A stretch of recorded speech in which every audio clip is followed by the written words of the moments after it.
Hey, what's going on? Travis here with TrainAggressive.com, and this is a special presentation outline of Goal Setting 101. And I'm going to be going over 7 steps in order to determine your goals that will help you ultimately dominate your life. Obviously dominate in the gym, outside the gym, everywhere. This can be applied to all facets of your life. So it's really important. Watch this film start to finish, take notes, and most importantly, print out the PDF that's below this video, and go through the steps and make sure you get some goals set up for the new year as we're completing the year here. A new year is going to be starting up. Something you always hear is, New Year's resolutions. And, 9 times out of 10, people never successfully hit or achieve, their New Year's resolution. It's a short-term thing, whether it be fitness or, changing a bad habit, without strict and planned goals, you're never going to accomplish that. So, this is the outline of how to make things happen. First and foremost, you must do this. All right, you must take the time to figure out what it is that you want in different areas of your life. So, what do you want out of your training? What do you want out of your personal life? What do you want out of your relationships? What do you want with your professional life, with your job? How much money you make?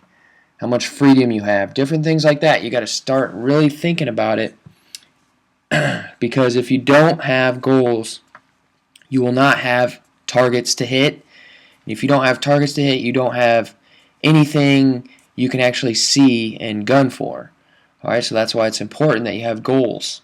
All right, I'm going to be discussing that here with this, but something that's really interesting to think about is, 3% of the people out there, the highly rich, the most successful people, people that own companies, different things like that. You look at people that have a lot of success and have brought massive success their way over their lifetime.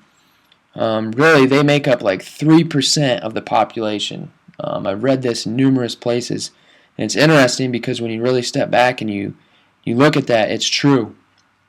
All right, so that's something you got to think about. If you want to be in the 3%, you have to follow through with what I'm going to be talking about, and I guarantee you'll start bringing some major success your way.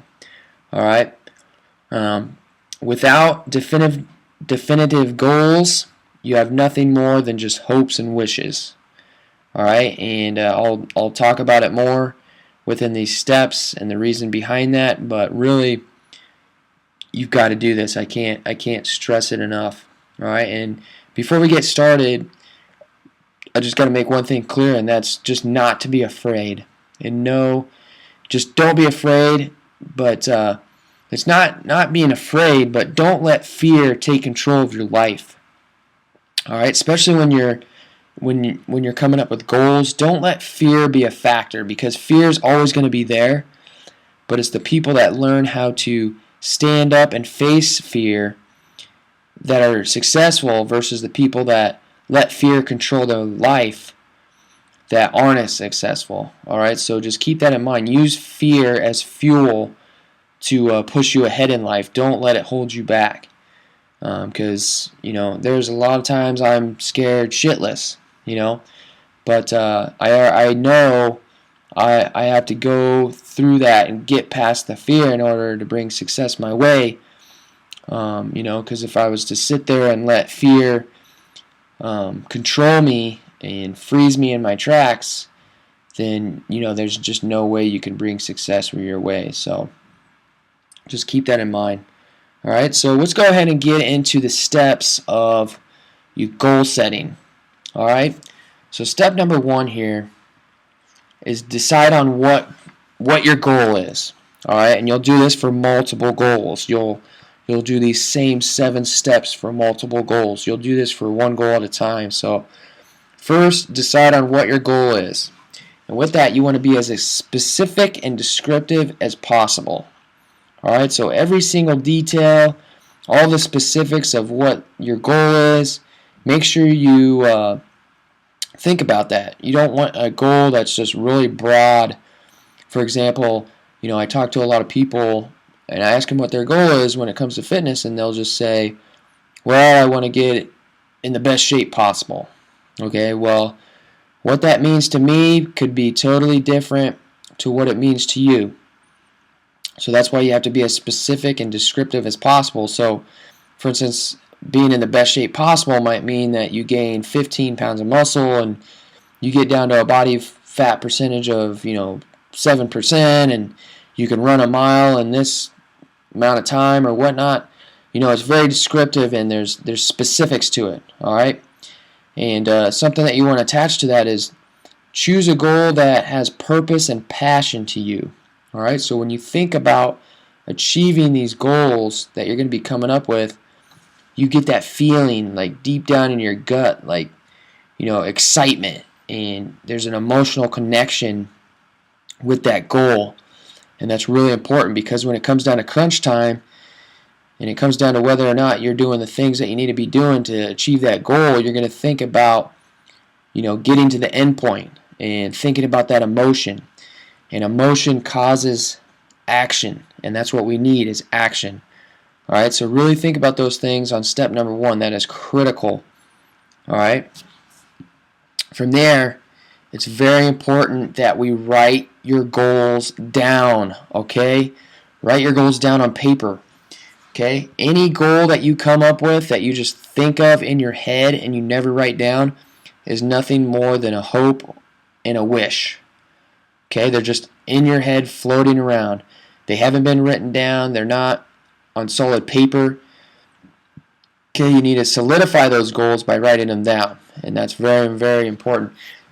For the longest time, I did not do that, and honestly, I lost a lot of time because of that, because my goals were just kind of floating around in my head. I didn't have them written down, and it's very important to do this. Okay, what you need to do is repeat this daily, weekly, monthly until you accomplish your goal. Okay, a goal not written is nothing. Okay, there's just a really powerful connection with writing things down, because you have to concentrate to write your goals down, versus when you just think about them, you don't have to concentrate that hard. They just kind of pop up in your head, whereas when you write them down on paper, you focus on that goal and you focus on writing it down, and you can physically read it and see it and touch it. And that's what makes it so powerful to write your goals down. So do that daily, do that weekly, do that monthly, and it'll help you push yourself towards achieving that goal. It's very important that you do that. Step 3 is to set a hard deadline. All right, so pull out your calendar and pick a date when you're going to have this goal achieved. Obviously, you got to be reasonable here. You don't want to, be unrealistic, in your deadlines. Just think about what it is that you're trying to achieve, and just pick a date, any date. Just try to be as reasonable as possible. But basically what you're going to be doing is setting up stepping stone deadlines. So for example, if for your goal, if you set to have the deadline 6 months down the road, we'll set up smaller deadlines to have smaller goals achieved, every 2 weeks or every week, or every month before that. So you'll have 6 smaller deadlines to hit that big deadline.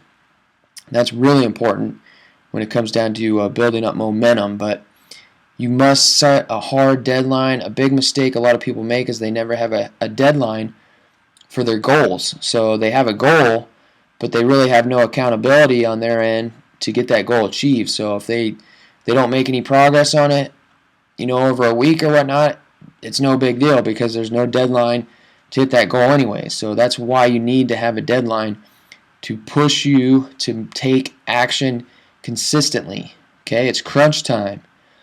All right, so that's important. Step number 3. Next, you're going to create your attack plan.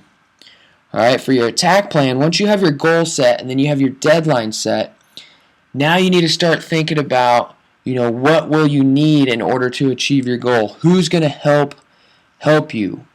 Who's going to help you get to your goal? What steps will you have to take? What barriers are you going to more than likely run into? These are the things that you're going to start thinking about when you have your goal written down. So you're going to start building backwards. All right, so you start at the goal, you start at the end point, and you work your way backwards. And you start thinking about the things that you're going to need. Whose help are you going to need? Are you going to need to hire a coach? Are you going to need to get a partner to help you get to your goal? Are you going to have to network with people to help get you to your goal? What barriers are you going to run in? So do you need certain type of equipment? Do you need to learn a certain set of skills? What steps are you going to have to take in order to get to your goal? Those are the things that you're going to think about, and that's how you create your attack plan. All right, so you're going to be writing this stuff down on paper. All right. Step 5 is organizing your attack plan. All right, this is where we create a priority list. Okay, so looking back at the things that you've written down already with your attack plan, you're going to attack the most important steps first. All right, so if that's connecting with a certain person, a coach or somebody that you need help, that will be able to help you get to your goal, that's your first step. If it's getting a certain piece of equipment or learning a certain skill, it all goes back to the attack plan that you already created. Now we set a priority list, and now we attack the most important things that are going to get us going in the right direction. The main thing is building up massive amount of momentum. All right, so you want to go after the big fish first, and then go after the smaller fish later once we get momentum going. So that's step number 5. Step number 6 is to take action now. All right? You must take action now. There's no excuses with this, all right? And I listed it. Be fucking relentless, all right? You've created an attack plan. You know what you need to attack first. You have your goals set. You have a deadline set. Now it's time to go after it, all right? Accept no excuses. Do not procrastinate. All right? This is a must. This is a must. All right? This is what you must do. You can't wait around thinking about it. You can't wait around coming up with excuses, because that's what most people do. All right? You will be ahead of most people in the game by just taking action and not waiting till now. All right, so you must do this. Do not wait till Monday. Do not wait till the first of the month. Do not wait till next week.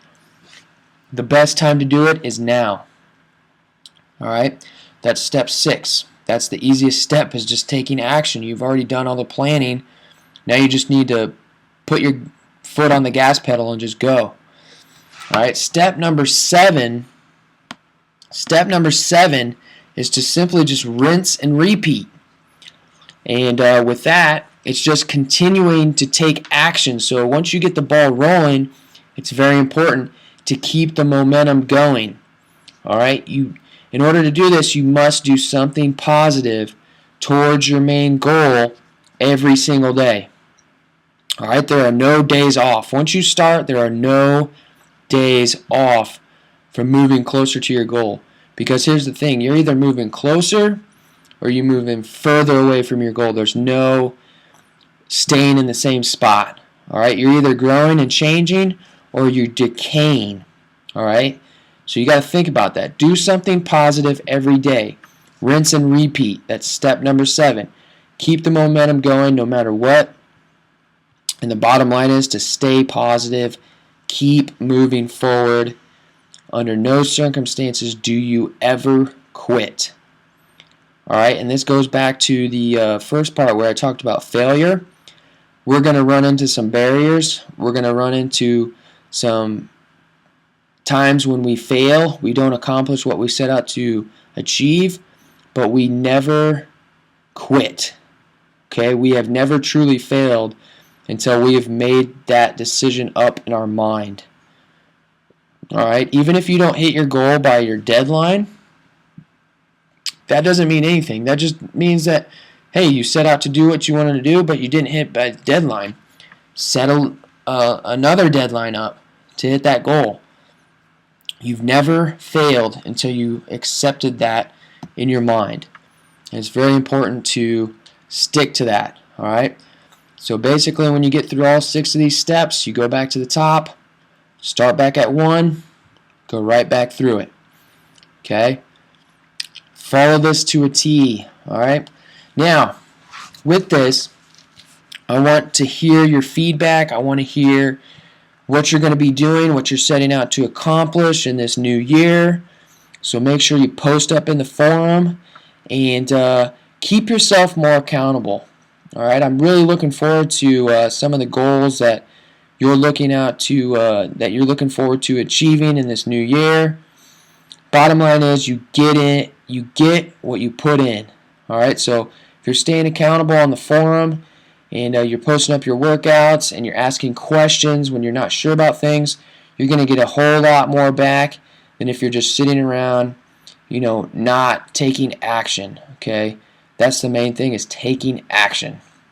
All right, so that is your 7 steps to dominate your life. Goal setting 101. Hope this helps you out. Again, if you got questions, post them up in the forum.